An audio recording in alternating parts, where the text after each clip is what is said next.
Now here's the man that needs no introduction. Hey everybody, it's Jim here.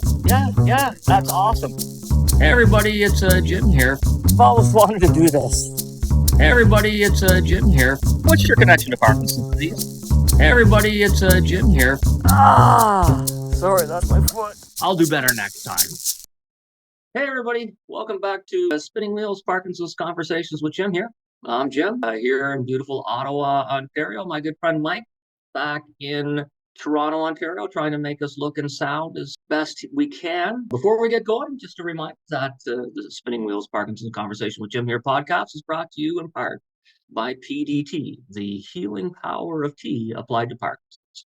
For more information, go to pdt.com. All right, I'm very excited and grateful for today's guest, right? She and her colleagues really helped us out last year on the Spinning Wheels tour. I'd like to welcome from Mississauga, Ontario, Tamara Boaden. Tamara, welcome. Thank you. Pleasure to be here. All right, okay, so let's jump right into it. Tamara, tell me, what's your connection to Parkinson's disease? Well, in 2011, my husband was diagnosed with Parkinson's disease, and that's where our journey began. So we're 12 years in, and it's been an interesting journey. It you know what? Yeah, interesting journey is a very good way to describe it. 12 years ago, would you have ever thought that you would be where you are right now in terms of your journey? Absolutely not. It wouldn't have even crossed my mind. 12 years ago, we still owned a business. We were still working. We had a totally different life than we have right now. So it would never have crossed my mind. Time for the big reveal here. I think, and where has your journey, finally brought you in terms of Parkinson's disease? Well, I mean, my Parkinson's journey started with Andre, but then I met a wonderful group of people, and they were called Passion for Parkinsons, who were fundraising for Parkinson's disease. I joined them. This was in 2019, so 8 years into our Parkinson's journey. We started sort of fundraising, and just the camaraderie, the difference we were making with fundraising made us say, what more can we do? Like, it just wasn't enough. And watching Parkinson's, your life changes so much, and everything is forever changing. To go into and be a part of Passion for Parkinson's, do some good, and be in the community is where I wanted to be. Okay, so let's talk a little bit more about Passion for Parkinson's. Located in Mississauga, and you offer free classes to people with Parkinson's. What kind of classes do you offer? Well, we started out with only 2.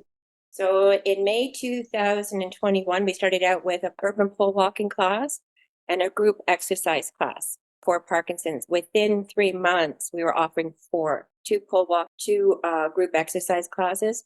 And again, it evolved. Right now, we're offering 7 programs a week, very diversified. We have a golf program. We have boxing with Parkinson's. We have dancing with Parkinson's, 2 group exercise classes. We also have a spinning class, a cycling program, and we're bringing in another cycling program and a Tai Chi class.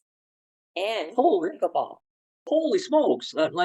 How long has it taken you to grow that much? Because that's a lot of programs. It's within 2 years. Wow. We started in May 28th, 2021. In terms of people who are accessing your classes or your programs, do you remember how many were there when you started as opposed to how many are there now? I can still remember the very first people. I have pictures of them when they first came out. Participation has stayed. We haven't lost people. So we started out with, I believe it was around 12 people with the urban pole walking in Mississauga. We now have 134 participants. That's a significant growth. So in 2 years, you've gone from 2 classes to, 7 different programs offering classes. Where do you see Passion for Parkinson's going? Is there still room to grow? It's becoming a lot of work. One of the things the foundation does is we don't have any paid employees. And we're very adamant about our funding, and anything that we fundraise must go to our programs and not to overheads and not to salaries. So that's a question I can't answer 100%. I would love to see our programs evolve and go into different communities, because we are really boots on the ground. Like we serve our community well. we also have the blueprint to be able to grow if somebody would take it on as a volunteer. Okay. What the foundation wouldn't look at is paid employees to take it on. Gotcha. Okay, and so then obviously the foundation would appreciate any donations that would come in. If someone wants to reach out and say, "Hey, Tamara, you're doing awesome work with Passion for Parkinson's. How can I help out?" Can people just click a button and donate? Yes, they can go to our website. There's a donate button there. They can go to Canada Helps. And if someone is listening and saying $5 to 5 million, I'm assuming is okay. Oh, yeah. Okay, all right. We're very good with our budgets because we want to make as much difference and make as many programs possible in the community. And again, everything is totally free. You don't charge for people taking your classes. No, we don't. We fund as much as we can. Yeah. Even our outings, like we do, and we have an out and about program where we've taken people to Raptors 905. We've taken them down to the ROM. You know, these sort of programs, we source the tickets and then Okay. source the transportation to get there. So it doesn't cost anybody anything. Okay. Parkinson's can be, not everybody has a ton of money, and they really don't. Some programs out there are very costly, and Yeah. benefits to someone with Parkinson's is enormous. So the most important thing is to provide these for them so that they have access to them. Are there programs for care partners? Yes, one of our directors 2 years ago started a coffee and friendship for caregivers. So that has been ongoing for 2 years, both in Burlington and in Mississauga, once a month. And we've just been getting together at local coffee shops and just sharing and supporting one another. What's being introduced in September is, in addition to that, one of our volunteers, Gary Brown, who does have Parkinson's, is starting up a support group. So the two will be combined together at one location at Shores in Port Credit. So the care partners will be in one room, able to have coffee, refreshments, and just chat. And the support group will be in the other. And the reason we did this at the same location, the same time, we often heard from care partners that they can't come to the coffee and friendship because they can't leave their spouses behind. So this allows for both of them to be able to get out and enjoy their own support groups. We found out coming across the country that both things are just so crucial for people with Parkinson's, and not just like the person with Parkinson's, the care partner. It's to know that you're not alone. Well, it's not only that, one of the things that's been such a pleasure to see is the fostering of friendships. And that is something I didn't expect. Okay. I've seen where people are now getting together socially outside of the foundation. They're going for movies, they're having dinners together, they're going cycling together. So that is something that sort of came about that was very unexpected. Oh, I think that's great. If you're looking back and you've gone through 2 or 3 years, have you ever just been in the middle of something and looked out and went, "Wow, this is really amazing"?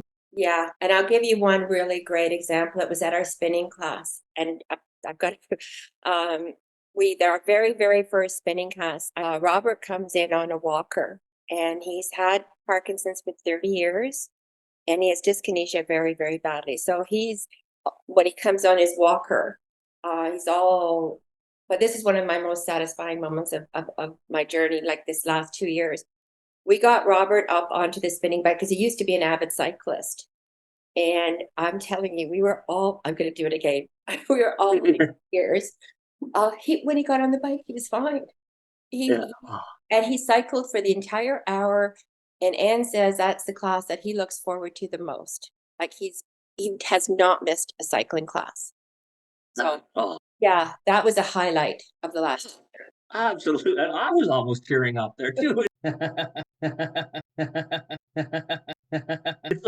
It was just so wonderful to see him so happy. The fact that he was able to stay there for the entire hour. Thank you for sharing that. That made my day right there. Holy smokes. Passion for Parkinson Foundation was one of the major charity sponsors of the Spinning Wheels Tour. They were with us from coast to coast when we were in Newfoundland. When we finished off, we were talking all the way through. You threw an event for us in Mississauga. And here's the ever popular segment, Jim's Spinning Wheels Tour Flashback.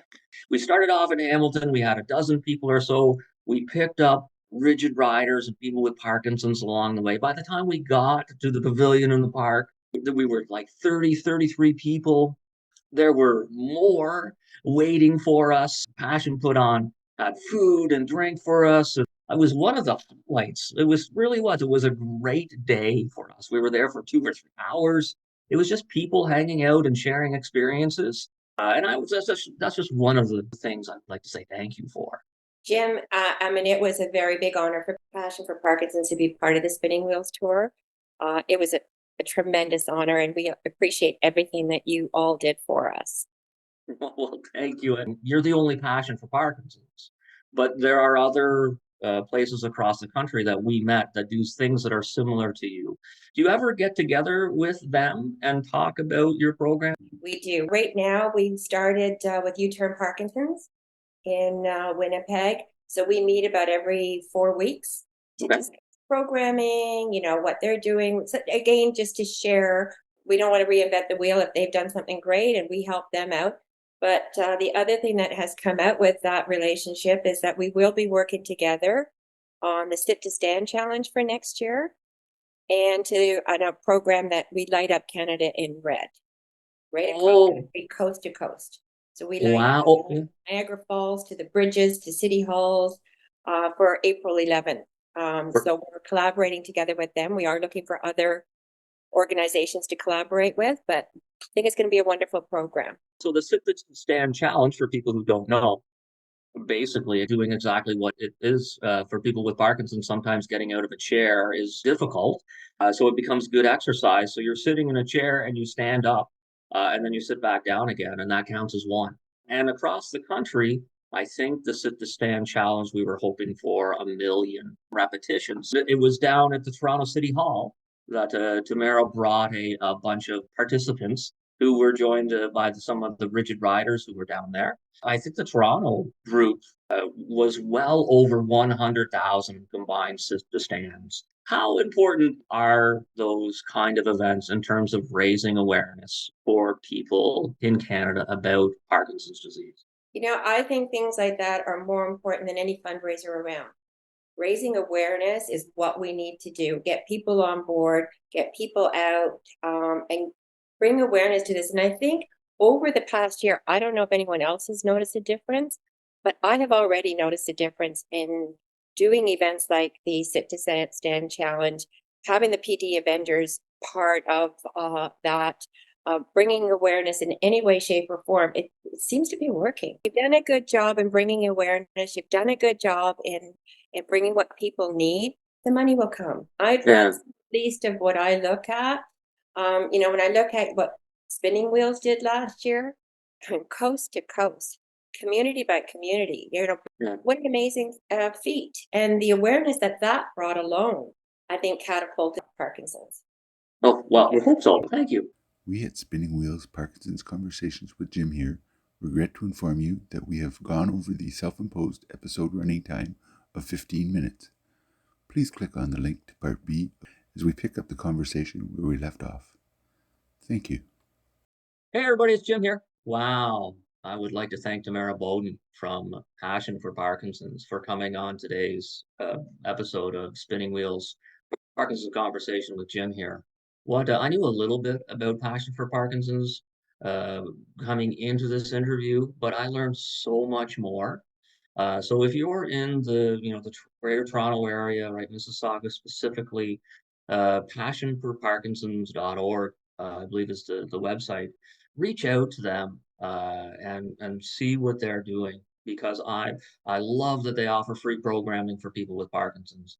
They include care partners in terms of a support group. They work with other foundations and charities across the country to really solidify the best practices. Just the stories she was able to share about how people transform when they access community and exercise. It was very powerful, and I'm very grateful for Tamara to come on the show. Oh, one more thing. If you could do us one simple favor, share this podcast, please, with just one other person, and who you think might need it, who you think might enjoy it. who just because, just pick one person saying, hey, Spinning Wheels, Parkinson Conversation with Jim here. His first comments was, it tastes awful. And, that maybe that works for cough syrup, but it shouldn't be the case for tea. So PDT tastes nice.